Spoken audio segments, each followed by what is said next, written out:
नमस्कार, मैं हूं प्रतिभा मिश्रा। दिन की हर बड़ी खबर के साथ आइए शुरू करते हैं भारत की बात। शुरुआत उन खबरों से जिन पर विस्तार से आज होने वाली है चर्चा।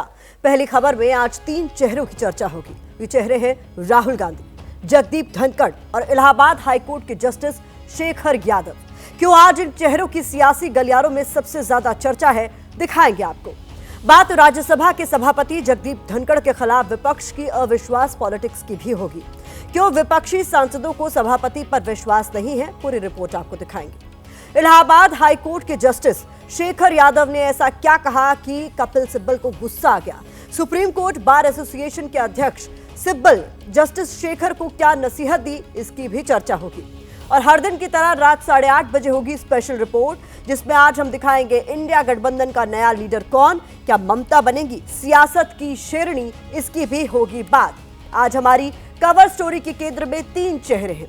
लोकसभा में नेता प्रतिपक्ष राहुल गांधी, राज्यसभा के सभापति जगदीप धनखड़, इलाहाबाद हाईकोर्ट के जस्टिस शेखर कुमार यादव। आज देश के सियासी गलियारों में इन्हीं 3 चेहरों की चर्चा है, क्योंकि इन 3 चेहरों के खिलाफ अविश्वास प्रस्ताव की आवाज उठी है। इसीलिए इन 3 चेहरों को लेकर हमने अविश्वास वाला एक पोस्टर भी तैयार किया है, जो इस वक्त आपके टीवी स्क्रीन पर है।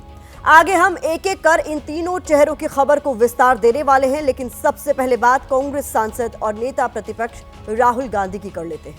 लगता है राहुल गांधी पर अब इंडिया गठबंधन को विश्वास नहीं रहा।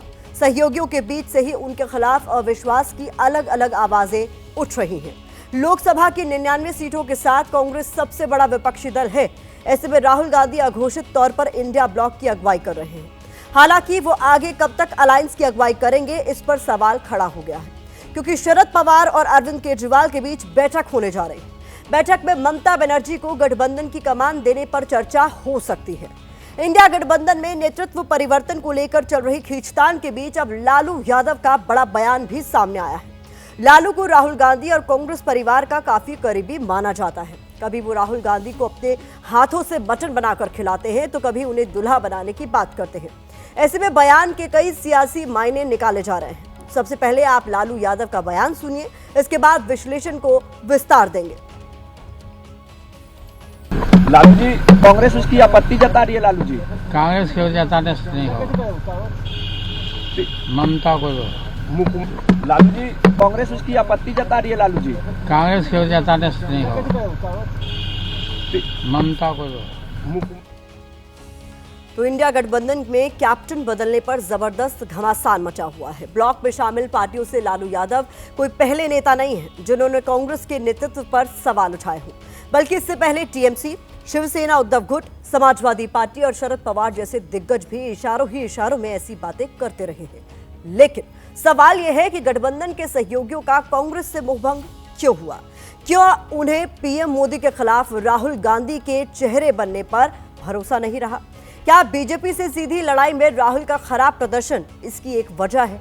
इन सवालों का जवाब आगे देंगे, लेकिन पहले कांग्रेस से हमारे पास आई जानकारी आपके साथ शेयर कर देते हैं, जिसमें पार्टी ने नेतृत्व परिवर्तन की मांग कर रहे सहयोगियों को जवाब दिया है।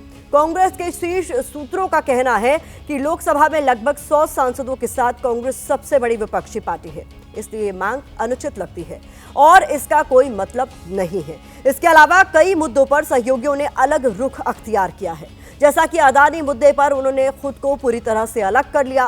क्षेत्रीय दलों ने संसद में कुछ मुख्य मुद्दों पर अपनी अलग अलग दृष्टिकोण दिखाए हैं। साफ है कि कांग्रेस का इशारा टीएमसी और समाजवादी पार्टी की तरफ है, क्योंकि शीतकालीन सत्र में टीएमसी कांग्रेस से बिल्कुल किनारा करती हुई नजर आ रही है। टीएमसी नेता ना तो विपक्षी दलों की मीटिंग्स में जा रहे हैं और ना ही अदानी मुद्दे पर उनके साथ प्रदर्शन में शामिल हो रहे हैं। हालांकि हरियाणा, महाराष्ट्र के चुनाव से पहले तक ऐसा नहीं था। संसद परिसर में प्रदर्शन के दौरान कांग्रेस को टीएमसी का सपोर्ट मिलता रहा था, लेकिन अब तस्वीर बदल चुकी है। इसके अलावा संभल के मुद्दे पर कांग्रेस और समाजवादी पार्टी के बीच मनमुटाव जो है वो जग जाहिर है। जब समाजवादी पार्टी ने आरोप लगाया कि कांग्रेस सदन में संभल का मुद्दा नहीं उठा रही है, यहां भी दोनों दलों के बीच मतभेद के संकेत मिले। इस बीच कांग्रेस नेता अधीर रंजन चौधरी ने कांग्रेस की कमान पर सवाल उठाने वाली सहयोगी दलों को सख्त लहजे में जवाब दिया। चीज मुझे बड़ा चकित कर रहे हैं कि जिस दिन से अदानी जी के खिलाफ राहुल गांधी अपना तेवर दिखाना शुरू किए हैं, उसी दिन से ये एक नया रुख इंडिया गठबंधन के हम देख पा रहे हैं। इंडिया अलायंस में कांग्रेस या राहुल गांधी के खिलाफ ये माहौल अचानक नहीं बना, बल्कि इसके पीछे हरियाणा, महाराष्ट्र, झारखंड और जम्मू कश्मीर विधानसभा चुनाव के नतीजे हैं, जहां कांग्रेस का प्रदर्शन काफी खराब रहा है और इन्हीं रिजल्ट्स ने अपनों को ही कांग्रेस के खिलाफ मोर्चा खोलने का एक मौका दे दिया है। इन राज्यों में चुनाव के दौरान भी गठबंधन के बीच काफी खींचतान देखने को मिली थी। महाराष्ट्र में इंडिया गठबंधन ने एकजुट होकर चुनाव लड़ा और करारी हार मिली। महाविकास अघाड़ी के सहयोगियों ने कांग्रेस को हार का जिम्मेदार बताया, कांग्रेस की रणनीति पर सवाल उठाए, क्योंकि साथ मिलकर लड़ने से भी अलायंस बीजेपी को सत्ता से हटाने में नाकामयाब रहा। झारखंड में कांग्रेस जेएमएम का गठबंधन 56 सीटों के साथ चुनाव तो जीता, लेकिन जीत के नायक हेमंत सोरेन रहे, क्योंकि जेएमएम को 34 सीटें मिली जबकि कांग्रेस को महज 16 सीटें। जम्मू कश्मीर चुनाव में कांग्रेस एनसी गठबंधन की जीत तो हुई, लेकिन क्रेडिट नेशनल कॉन्फ्रेंस को मिला, क्योंकि एनसी ने 42 सीटें जीती और कांग्रेस के खाते में महज 6 सीटें गई। हरियाणा में कांग्रेस बीजेपी के साथ सीधी टक्कर में थी, लेकिन यहां भी वो सरकार नहीं बना सकी। यहां आम आदमी पार्टी के साथ उसका गठबंधन नहीं हो सका था। इसके अलावा राहुल गांधी के पास मंत्री या मुख्यमंत्री जैसा कोई प्रशासनिक अनुभव नहीं है, इसलिए भी सहयोगी उनसे हाथ खींच रहे हैं। यही कारण है कि महाराष्ट्र के नतीजे आने के साथ ही गठबंधन में लीडरशिप बदलने की मांग उठने लगी, जो अब लगातार जोर पकड़ रही है। सहयोगियों की तरफ से बयानों का शोर बढ़ता जा रहा है।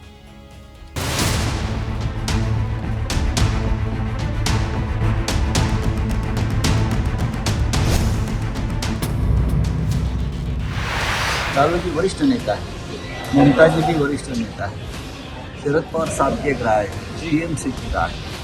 सबसे पहले एक साथ बैठे उस बारे में निर्णय लेना होगा।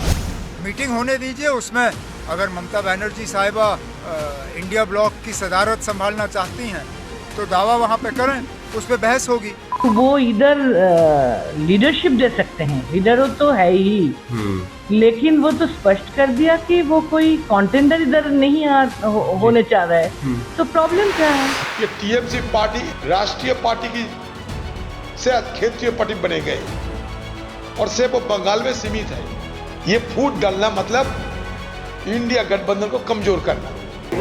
लालू प्रसाद यादव जी तो शुरू से मतलबी रहे, सोनिया गांधी के आंचल में पहले खेला रहा और अब लग रहा है तब दूसरे आंचल में जाएंगे। इंडिया गठबंधन के सारे नेता मिल बैठ के बात करेंगे तो इस पर अपनी राय हम लोग देंगे। कांग्रेस को समझना चाहिए, अभी कांग्रेस नहीं समझेंगे तो देश में बीजेपी को हटाना नहीं सकते। इंडिया ब्लॉक में एक आंतरिक लोकतंत्र है, लोग अपनी अपनी बात रख रहे हैं, ठीक है, रखें, देश जानता है लीडर कौन है।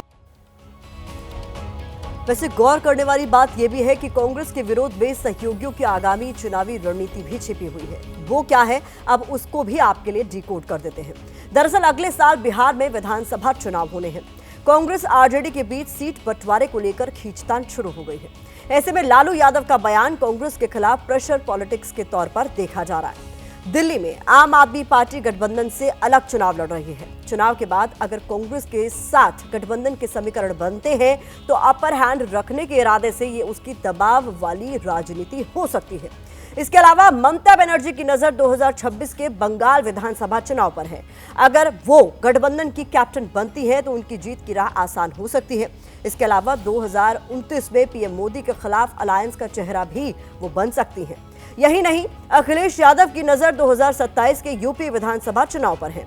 लोकसभा चुनाव में एसपी कांग्रेस के गठबंधन ने अच्छा प्रदर्शन किया। एसपी ने प्रदेश में 36 सीटें जीती, जबकि कांग्रेस को सिर्फ 6 सीटें मिली।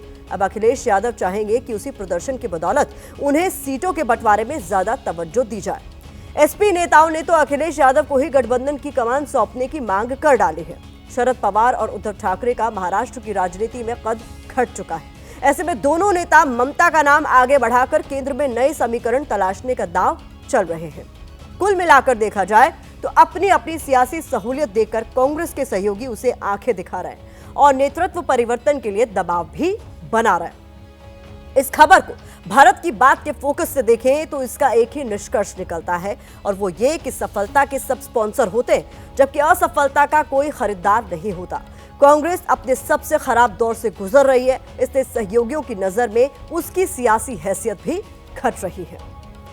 इंडिया गठबंधन के लीडर पर भले ही विपक्ष बटा है, लेकिन राज्यसभा के सभापति के खिलाफ वो गोलबंद हो गया है। उपराष्ट्रपति और राज्यसभा के सभापति जगदीप धनखड़ हमारे विश्लेषण का दूसरा चेहरा है, जिनके खिलाफ विपक्ष का अविश्वास इतना बढ़ गया है कि वो अविश्वास प्रस्ताव का नोटिस तक लेकर आ गया। इंडिया गठबंधन के सांसदों ने दोपहर 1:37 पर राज्यसभा के सेक्रेटरी जनरल को अविश्वास प्रस्ताव का नोटिस सौंप दिया। कांग्रेस नेता जयराम रमेश के मुताबिक विपक्ष के 60 सांसदों ने अविश्वास प्रस्ताव के नोटिस पर सिग्नेचर किए हैं। विपक्ष ने अनुच्छेद 67B के तहत ये प्रस्ताव पेश किया है। अब सवाल यह है कि अविश्वास प्रस्ताव क्यों लाया गया। विपक्षी पार्टियों ने अविश्वास प्रस्ताव में आरोप लगाया कि उन्हें बोलने का मौका नहीं दिया जाता। चेयरमैन उनके साथ पक्षपात करते हैं। सत्ता पक्ष के सांसदों को बोलने का मौका दिया जाता है, विपक्षी सांसदों को बोलने से रोका जाता है। इसको लेकर जयराम रमेश ने एक्स हैंडल पर एक पोस्ट भी किया। इसमें उन्होंने सभापति पर पक्षपातपूर्ण तरीके से उच्च सदन की कार्यवाही चलाने का आरोप लगाए। उन्होंने लिखा कि इंडिया ब्लॉक के घटक दलों के पास औपचारिक रूप से अविश्वास प्रस्ताव लाने के सिवाय और कोई विकल्प नहीं बचा था। वैसे विपक्ष की नाराजगी ये भी है कि सोरोस के मुद्दे पर सत्ता पक्ष के सांसदों को बोलने का मौका दिया जाता है, लेकिन विपक्ष के सांसद जब अदानी के मुद्दे पर चर्चा की बात करते हैं तो उन्हें रोक दिया जाता है। अविश्वास प्रस्ताव को लेकर सर्द मौसम में भी सियासी गलियारों का तापमान बढ़ा हुआ है। दोनों तरफ से जुबानी फाइट की चिंगारियां उठ रही।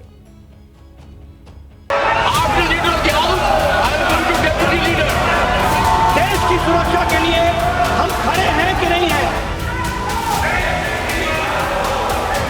पिछले 3 दिनों से जो हम देख रहे हैं, जिस तरीके से सदन चल रहा है, चलवाया जा रहा है, बीजेपी की सांसदों को प्रोत्साहित किया गया कि आप हमारे नेताओं को निशाना बना लो। पर हम चेयरमैन से ये उम्मीद करते हैं कि वो अंपायर की भूमिका निभाए। वो चेयरमैन एक प्लेयर नहीं बनता।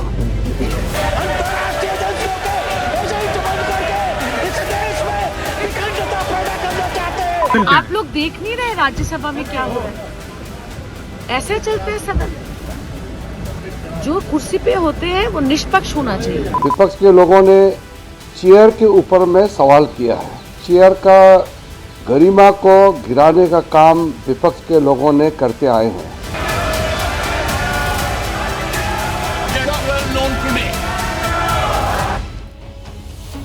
अब आपको बताते हैं कि राज्यसभा के सभापति को अविश्वास प्रस्ताव लाकर हटाने की जो प्रोसीजर है, प्रक्रिया है, वो क्या है। इसके लिए हमने नियमों का अध्ययन कर आपके लिए बड़ी बातें निकाली हैं। राज्यसभा सभापति पद से तभी हटाया जा सकता है जब वो उपराष्ट्रपति पद से हटाए गए हों। नोटिस देने के 14 दिनों में प्रस्ताव लाना जरूरी होता है। राज्यसभा में अविश्वास प्रस्ताव बहुमत से पारित होना चाहिए। इसमें राज्यसभा की खाली सीटों की गिनती नहीं होगी। इसके अलावा लोकसभा में साधारण बहुमत से सहमति होनी चाहिए और प्रस्ताव विचाराधीन होने पर सभापति सदन की अध्यक्षता नहीं कर सकते हैं। तो इससे पहले मोदी सरकार के 10 सालों में विपक्ष 4 बार अविश्वास प्रस्ताव ला चुका है। 2023 में विपक्ष मोदी सरकार के खिलाफ अविश्वास प्रस्ताव लेकर आया, लेकिन वो लोकसभा में ध्वनि मत से गिर गया। 2020 में राज्यसभा के डिप्टी चेयरमैन हरिवंश के खिलाफ अविश्वास प्रस्ताव लाया गया, जिसे राज्यसभा चेयरमैन ने खारिज कर दिया। 2018 में भी मोदी सरकार के खिलाफ अविश्वास प्रस्ताव लाया गया था, जिसके विरोध में 325 वोट पड़े और वो गिर गया।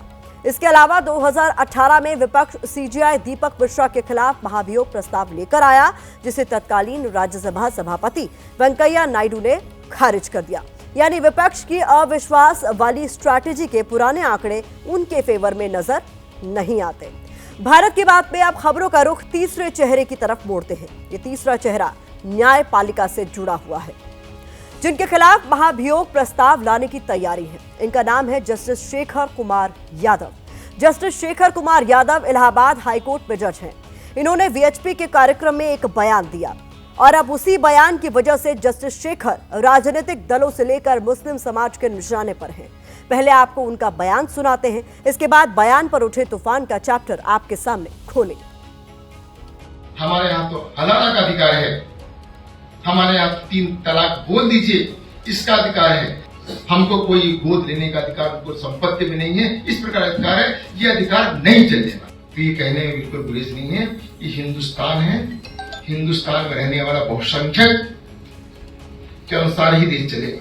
वो सब बुरे भी नहीं है, लेकिन जो है जिसे कह लीजिए आप, शब्द गलत है, लेकिन कहने में गुरेज नहीं है, क्योंकि वो देश के लिए घातक हैं। देश आगे ना बढ़े इस प्रकार के लोग हैं, उनसे सावधान रहने की जरूरत है कि जब देश एक है, संविधान एक है, तो कानून एक क्यों नहीं है? जस्टिस शेखर कुमार यादव ने यह बयान 8 नवंबर को प्रयागराज में वीएचपी के कार्यक्रम में दिया था। इसी बयान पर अब घमासान छिड़ गया है। जस्टिस शेखर समान नागरिक संहिता पर बात कर रहे थे। उसी दौरान उन्होंने बिना नाम लिए अल्पसंख्यकों के लिए जो बातें बोली वो विवाद के केंद्र में आ गई। उन्होंने अल्पसंख्यकों के लिए एक ऐसे आपत्तिजनक शब्द का इस्तेमाल किया जिसे हम दोहरा नहीं सकते। साथ ही उन्होंने कहा था कि ऐसे लोग देश के लिए खतरा हैं। उन्होंने कहा देश बहुसंख्यकों के हिसाब से चलेगा। हलाला, 3 तलाक जैसी चीजें देश में नहीं चलेंगी और देश में जब एक संविधान है तो एक कानून क्यों नहीं होना चाहिए, इसका जिक्र किया। हाईकोर्ट के जज की तरफ से ऐसी बातें कही गई तो इसका विरोध शुरू हो गया। जस्टिस यादव के खिलाफ विपक्षी नेताओं से लेकर मुस्लिम संगठन एक्शन में नजर आए। अब जस्टिस शेखर के खिलाफ महाभियोग प्रस्ताव लाने की तैयारी हो रही है। नेशनल कॉन्फ्रेंस के सांसद आगा रूहुल्ला ने महाभियोग लाने के लिए 100 सांसदों से समर्थन की अपील की। AIMIM के चीफ असदुद्दीन ओवैसी ने एनसी के रुख का समर्थन किया तो सांसद कपिल सिब्बल और दिग्विजय सिंह भी महाभियोग लाने के पक्ष में हैं। सीपीएम से लेकर CJAR नाम के संगठन ने सुप्रीम कोर्ट से शिकायत करते हुए जस्टिस शेखर के खिलाफ इन हाउस जांच की मांग की है। भीम आर्मी के मुखिया चंद्रशेखर आजाद ने भी राष्ट्रपति से इस मामले में संज्ञान लेने की अपील कर डाली है। यानी जस्टिस शेखर का बयान राजनीतिक गलियारों में बड़ा मुद्दा बन गया है और इसका जमकर विरोध हो रहा है।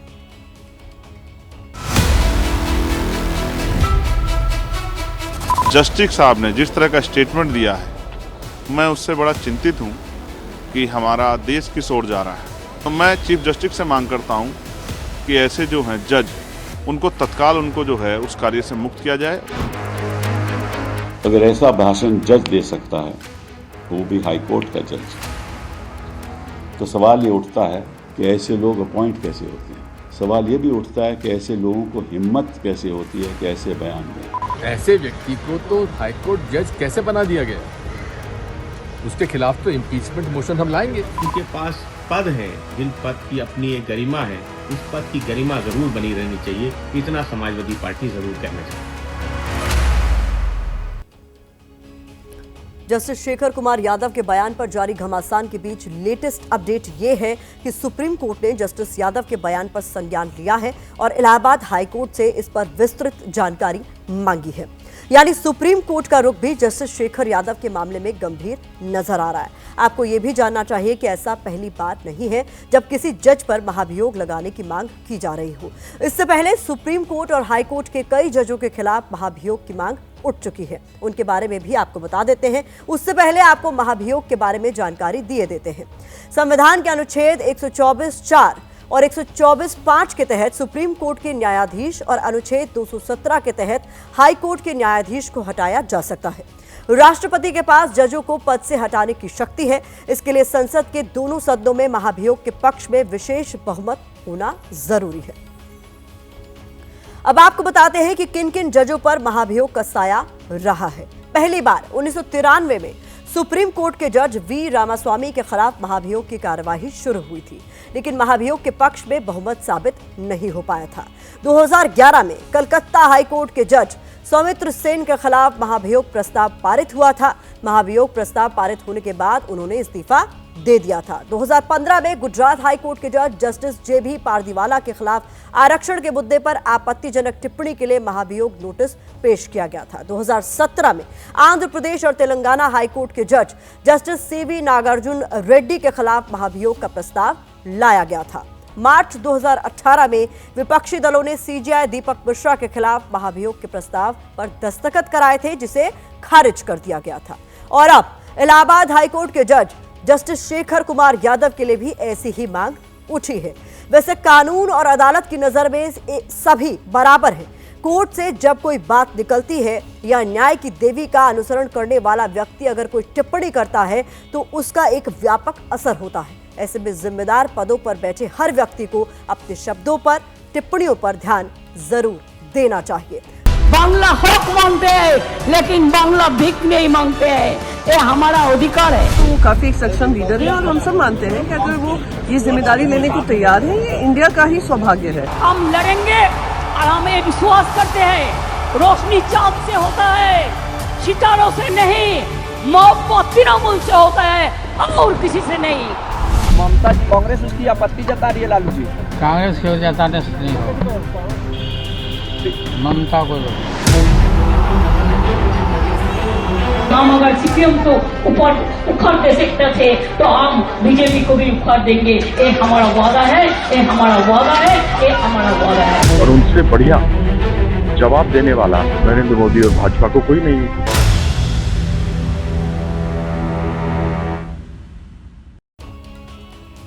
दिल्ली से लेकर बिहार और पश्चिम बंगाल से लेकर महाराष्ट्र तक राजनीति की धुरी पश्चिम बंगाल की सीएम ममता बनर्जी के नाम पर घूमने लगी है। वो नाम जो सीधे कांग्रेस और राहुल गांधी के नेतृत्व को चुनौती दे रहा है। इंडिया गठबंधन की अलग अलग पार्टियों ने अलायंस के नेतृत्व के लिए ममता के नाम पर मुहर लगाने वाले बयान शुरू कर दिए हैं। इंडिया गठबंधन की नेता ममता बनर्जी बने, इस बात को सबसे ज्यादा ताकत उस वक्त मिली जब लालू प्रसाद यादव ने ममता के नाम की वकालत कर दी।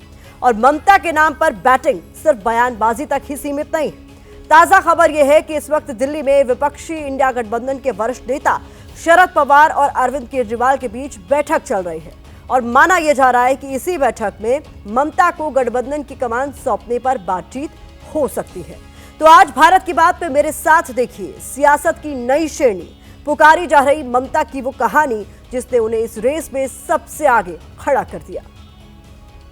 सबको लेके चलते हैं, सारे जहां से अच्छा हिंदुस्तान हमारा।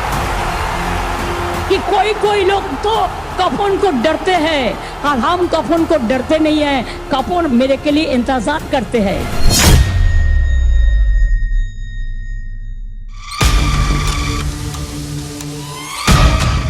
ऐसा लगता है कि इंडिया गठबंधन ये चाहता है कि दीदी की ये दहाड़ और विरोधियों की जमीन हिला देने वाली ये हुंकार सिर्फ पश्चिम बंगाल में नहीं बल्कि पूरे देश में सुनाई दे। मोने रखबेन 60 फरोश का तमन्ना आज हमारा दिल में है। देखते हैं जोर किसका बाजुए का दिल में है।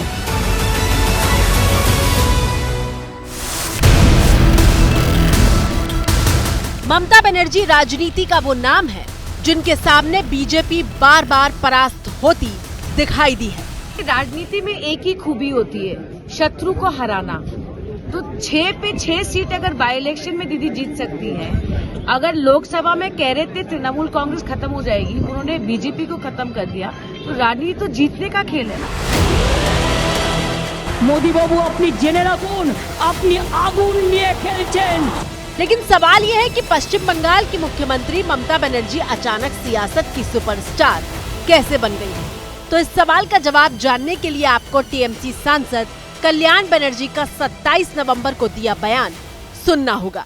अभी बीजेपी के लिए फाइट करने के लिए अगेंस्ट में, नरेंद्र मोदी के अगेंस्ट में फाइट करने के लिए एक लीडर का जरूरत है, जिसको सारा देश में आदमी, सारा देश का आदमी मानते हैं। और दीदी को लीडर मान के चलेगा, ये मेरा सोच है कि इंडिया बहुत बेटर परफॉर्म करेंगे। बस इसी बयान के बाद से इंडिया गठबंधन की पूरी राजनीति ममता बनर्जी के नाम के इर्द गिर्द घूमती हुई दिखाई दे रही है। बड़ा चकित कर रहे हैं कि जिस दिन से अदानी जी के खिलाफ राहुल गांधी अपना तेवर दिखाना शुरू किए हैं, उसी दिन से ये एक नया रुख इंडिया गठबंधन के हम देख पा रहे हैं। ममता की पार्टी तृणमूल कांग्रेस के सांसद कल्याण बनर्जी का ये बयान करीब 13 दिन पहले आया था और इन 13 दिनों में गंगा में इतना पानी बह गया है कि खुलकर राहुल गांधी के नेतृत्व को सवालों के घेरे में खड़ा किया जाने लगा है। लोकसभा के अंदर जो हम लोग बैठे हुए हैं, देख पा रहे हैं कि आपस में इनकी नोक झोंक चल रही है। समाजवादी पार्टी वहीं बैठ करके उनके बड़े नेता स्पष्ट रूप से कह रहे हैं, हम राहुल गांधी जी को इंडी अलायंस का नेता नहीं मानते। सबसे ताजा बयान लालू प्रसाद यादव का है, जिन्होंने सिर्फ एक लाइन में ममता बनर्जी के नाम पर मोहर लगा दी। ममता कांग्रेस उसकी आपत्ति जता रही है लालू जी। कांग्रेस की जताने से नहीं होगा, ममता को दो। अब समझिए कि मामला क्या है। तो मामला कुछ ऐसा है कि कल्याण बनर्जी के बयान के बाद एक एक करके कई पार्टियों ने इंडिया गठबंधन का नेतृत्व ममता के हाथ में सौंपने पर हामी भरी है। सबसे पहले समाजवादी पार्टी का बयान सामने आया, फिर शिवसेना ने ममता की नेतृत्व क्षमता पर भरोसा जताया। वो खुद एक स्ट्रॉन्ग लीडर साबित हुई हैं। उन्होंने भारतीय जनता पार्टी के फेक नैरेटिव्स हो, फेक एजेंडा हो, हिंदू मुस्लिम विवाद करी कोशिश बंगाल में की हो, उन सबको खत्म करने का काम किया है। शिवसेना के बाद एनसीपी ममता के साथ खड़ी दिखाई दी और अब ममता की पार्टी के तमाम सांसद दीदी के नाम का झंडा लेकर निकल पड़े हैं। सभी पूरे देश भर से अलग अलग नेताओं की यह आवाज आ रही है कि यदि एक व्यक्ति है जो नरेंद्र मोदी जी को और भाजपा को टक्कर दे सकता है और दे रही हैं, और वो है ममता बंदोपाध्याय। दिन के दिन उनकी पॉपुलैरिटी और एक्सपीरियंस अभी बढ़ते जा रहा है। तो बहुत एक्सपीरियंस है, बहुत सीनियर है, बहुत अच्छा बात है। वो सबको, सब अपोजिशन को उसको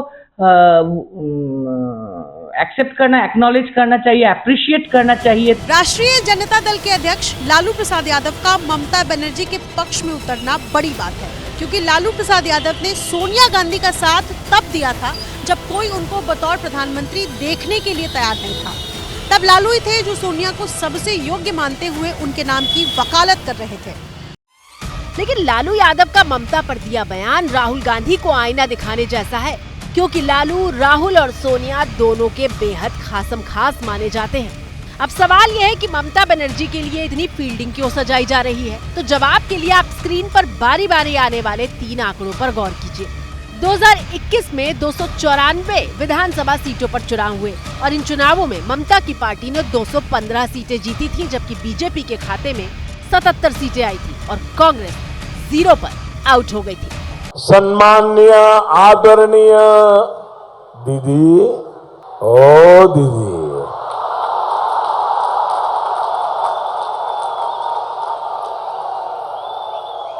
दीदी, ओ दीदी। फिर आया लोकसभा चुनाव 2024, जब ये माना जा रहा था कि बीजेपी को ममता के गढ़ में बड़ी जीत मिल सकती है। लेकिन हुआ क्या? पश्चिम बंगाल की 42 लोकसभा सीटों पर 69% स्ट्राइक रेट के साथ ममता बनर्जी ने 42 में से 29 सीटें जीती थी, जबकि कांग्रेस के खाते में सिर्फ 1 सीट आई थी। और लोकसभा चुनाव के बाद पश्चिम बंगाल में जब उपचुनाव हुए तो 6 की 6 सीटों पर ममता बनर्जी ने जीत दर्ज करके बीजेपी को भी पानी पिला दिया। उनका सीट लेना इतना जल्दीबाजी का काम नहीं है। आप याद रखिए कि तृणमूल कांग्रेस जिंदगी भर लड़ते रहा, जिंदगी भर लड़ते रहेगा, लेकिन बीजेपी को बंगाल से हटाएगा, देश से हटाएगा, ये हमारा वादा है। और यही वजह है कि ममता बनर्जी की जीत का ये स्ट्राइक रेट विपक्षी इंडिया गठबंधन के साथियों को लुभा रहा है। उन्हें लग रहा है कि ममता के नेतृत्व में गठबंधन में नई जान आ सकती है। हालांकि ममता बनर्जी के नेतृत्व पर भरोसे की वजह सिर्फ उनका स्ट्राइक रेट नहीं, बल्कि उनकी 2 खूबियां भी हैं। वो 2 खूबियां क्या है, पहले उस पर गौर कीजिए। ये पश्चिम बंगाल की मुख्यमंत्री ममता बनर्जी की वो 2 खूबियां हैं जो उन्हें एक क्षेत्रीय नेता की छवि से बाहर निकालकर पैन इंडिया लीडर की तरह दिखाती हैं। पुरानी बात नहीं है, सोमवार को ही ममता बनर्जी ने पश्चिम बंगाल विधानसभा में खड़े होकर बांग्लादेश को करारा जवाब दिया था और अपने जवाब से बताया कि देश सर्वोपरि है। हिम्मत आपनादेर केन कारो नेই যে বাংলা সব নিয়ে নেবেন আর আমরা বসে বসে ললিপপ খাবো। दरअसल बांग्लादेश की एक कट्टरपंथी पार्टी बीएमपी ने कहा था कि वो हिंदुस्तान के पश्चिम बंगाल, उड़ीसा और बिहार को अपना बना लेंगे, लेकिन जब इसका जवाब ममता बनर्जी ने दिया तो पूरे देश में चर्चा होने लगी। আমরা সবসময় এই ব্যাপারে গভর্নমেন্ট অফ ইন্ডিয়া যে গাইডলাইন্স দেয়, এক্সটার্নাল অ্যাফেয়ার্স যে গাইডলাইন্স দেয়, এটা কিন্তু আমরা মেনে চলি। তাই আপনাদের সবাইকে অনুরোধ করব। ममता बनर्जी ने विधानसभा में अल्पसंख्यक प्रेम से बिल्कुल अलग एक रूप दिखाया, जिस टैग के लिए बीजेपी के नेता राहुल गांधी पर हमला करते हैं। आज LOP को देशद्रोही कहने में किसी प्रकार की कोई संकोच मुझे महसूस नहीं हो रहा। ममता एक ऐसी राजनेता हैं जो सियासी पिच पर गेम पलटने में माहिर मानी जाती हैं। ठीक 1 साल पहले दिसंबर का महीना था और दिल्ली में विपक्षी गठबंधन की चौथी बैठक चल रही थी। एजेंडे के तहत गठबंधन के संयोजक का नाम तय होना था, सीटों के बंटवारे पर बात होनी थी, लेकिन दीदी ने अचानक पीएम दावेदार के तौर पर कांग्रेस अध्यक्ष मल्लिकार्जुन खड़गे का नाम ले लिया और बैठक में मौजूद तमाम लोगों के चेहरे सफेद पड़ गए थे। माना यह जा रहा था कि 24 की लड़ाई में पीएम मोदी के सामने विपक्ष का चेहरा राहुल गांधी होंगे, लेकिन ममता बनर्जी ने भरी मीटिंग में राहुल की बजाय मल्लिकार्जुन खड़गे का नाम आगे कर राहुल को पीछे छोड़ दिया। माना जा रहा है कि तभी से ममता और कांग्रेस में रार ठनी है। और फिर सबसे बड़ी चोट इंडिया गठबंधन को ममता के गढ़ में लगी। कांग्रेस पश्चिम बंगाल में लेफ्ट को लेकर साथ बढ़ रही थी। बंगाल की राजनीति में ममता और लेफ्ट दोनों एक दूसरे के धुर विरोधी रहे हैं। ममता 24 का लोकसभा चुनाव अकेले लड़ी और कांग्रेस को चुनाव में पानी पिला दिया। बांग्ला भिखारी नहीं, बांग्ला महात्मा नहीं ना, बांग्ला हक माने, बांग्ला हक मानते हैं, लेकिन बांग्ला भीख नहीं मांगते हैं, ये हमारा अधिकार है। दरअसल ममता बनर्जी देश की राजनीति में उन चुनिंदा नेताओं में से एक हैं जो यूपीए से लेकर एनडीए की सरकार तक में मंत्री रह चुकी है। अरे वेस्टर्न गुजरात है ना, you don't listen I cut. उसका है काफी चिल्लाता है। यू साउंड आई ओनली डाल जस्ट ले। Now please be ready. 500 अब नहीं पड़ेगा चिल्लाने से। देश की संसद में ममता बनर्जी पश्चिम बंगाल की सबसे युवा सांसद और केंद्रीय मंत्री भी रह चुकी है। ममता को देश उनके आक्रामक तेवरों के लिए जानता है। ये हमारी बहन ममता, ये मामूली आदमी है, मजबूत आदमी है ममता। उसकी ताकत थी, चाहे जहां से लड़के आए। कहा था ममता जी ने कि हम अगर बनाते हैं तो हम रेल लेंगे। रेल हम लोग बाहर से जो सपोर्ट कर सकता है गवर्नमेंट को, आप लोग नहीं कर सकता है कि आप लोगों को मिनिस्ट्री का जरूरत है, हमारा नहीं है। नहीं। हाँ महोदय, माननीय ममता बहन ने उस बात को जस्टिफाइड और क्लियर किया। इनके सिद्धांत पर, असूल पर हम उंगली नहीं दिखा रहे हैं। ये बात सही नहीं है कि रेल मांगा गया था। नहीं मांगा गया था तो नहीं मांगा गया था तो नहीं मिलेगा, नहीं मिलेगा। ममता कोलकाता के एक गरीब घर में पैदा हुई थी। 17 साल की थी तो पिता का निधन हो गया था और घर की जिम्मेदारी ममता के कंधों पर आ गई थी। बेहद कम उम्र में ममता कांग्रेस पार्टी से जुड़ चुकी थी। 20 साल की उम्र में ममता बनर्जी को पश्चिम बंगाल में इंदिरा कांग्रेस का महासचिव बनाया गया था। 1984 में पहली बार ममता कोलकाता दक्षिण सीट से जीतकर लोकसभा पहुंची थी। देश की 8वीं लोकसभा में ममता सबसे कम उम्र की सांसद थी। 1997 में ममता ने कांग्रेस से अपने रास्ते अलग कर लिए थे और अपनी अलग पार्टी तृणमूल कांग्रेस बनाई थी। ममता जी को जो फाइटिंग कैरेक्टर है, जो ममता जी को पास्ट हिस्ट्री है पॉलिटिक्स में फाइट करने के लिए, अभी इंडियन पॉलिटिक्स का कोई लीडर कोई ऐसा नहीं है। कोई लीडर, वो बीजेपी बोलो, कांग्रेस बोलो, एनी अदर पार्टी बोलो, नो। पार्टी बनाने के सिर्फ 13 साल बाद 2011 में ममता बनर्जी पश्चिम बंगाल के सीएम की कुर्सी तक पहुंची थी। ममता बनर्जी ईश्वरेर नामे शपथ करितेछि যে বিধি দ্বারা স্থাপিত ভারতবর্ষের সংবিধানের প্রতি আমি অকপট শ্রদ্ধা ও নিষ্ঠা পোষণ করিব। ममता ने पूरे देश के सामने अपनी राजनीतिक ताकत को साबित किया था और दिखाया था कि कैसे अपने दम पर 30 साल से पश्चिम बंगाल की सत्ता पर काबिज सीपीएम को उन्होंने उखाड़ फेंका था। আপনারা সবাই ভালো থাকুন। ওম সর্বমঙ্গলা মঙ্গলে শিবে সর্বাত্ম সাধিকে শরণ্যে ত্র্যম্বকে গৌরী নারায়ণী নমস্তুতে। সৃষ্টি স্থিতি বিনাশনং শক্তিভূতে সনাতনী গুণশ্রয়ী গুণময়ী নারায়ণী নমস্তুতে। शरणागत दीनार्थ परित्राण परायणे सर्वशक्ति हरे देवी नारायणी नमस्तुते ओम जयंती मंगला काली भद्रकाली कपालिनी दुर्गा शिवा क्षमाधात्री सहस्रदा नमस्तुते। ममता बनर्जी के नाम जीत और कामयाबी के कई रिकॉर्ड दर्ज हैं, लेकिन यहाँ ये भी नहीं भूलना चाहिए कि जब जब देश में गैर कांग्रेस और गैर बीजेपी सरकार बनी है तो स्ट्राइक रेट बहुत अच्छा नहीं रहा है। देश में इमरजेंसी के बाद 1977 में जनता पार्टी की सरकार बनी थी और मोरारजी देसाई देश के पहले गैर कांग्रेसी पीएम बने थे, लेकिन 2 साल में ही मोरारजी देसाई को पीएम पद से इस्तीफा देना पड़ा था। 1989 में वीपी सिंह की सरकार बनी थी, लेकिन 1 साल बाद 1990 में ही वीपी सिंह बहुमत साबित नहीं कर पाए थे।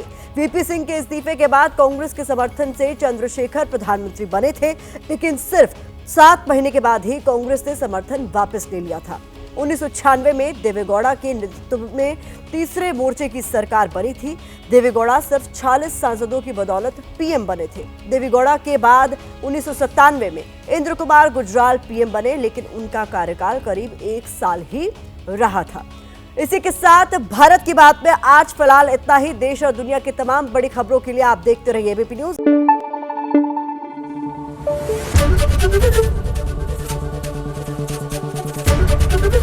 एबीपी न्यूज आपको रखे आगे।